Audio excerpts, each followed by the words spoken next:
తిరుపతి చూపిస్తా అన్నా కదండి, వచ్చేసామండి. నైట్‌కి నైటే డబుల్ డెక్కర్ అయితే బుక్ చేసుకొని వచ్చేసాము. డబుల్ డెక్కర్ అయితే అందరూ చుక్కలు చూడాలనుకుంటే డబుల్ డెక్కర్ ఎక్కండి అదని చెప్పారు. బట్ అలా అయితే ఏం లేదు, బాగానే ఉంది. కాకపోతే చిన్నది, ఫుల్గా ఏసీ పెట్టేశారనమాట.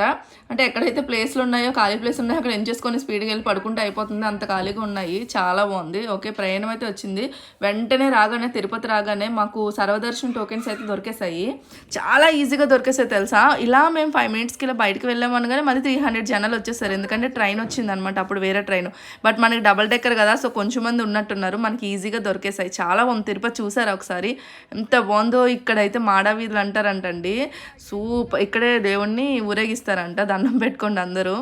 చాలా అయితే చాలా బాగుందండి. నాకైతే నిజంగా ఎంత నచ్చేసిందో. సో మీకు విజయవాడ కూడా వెళ్తున్నాము, అది కూడా మీకు వీడియో అయితే అప్లోడ్ చేస్తాము.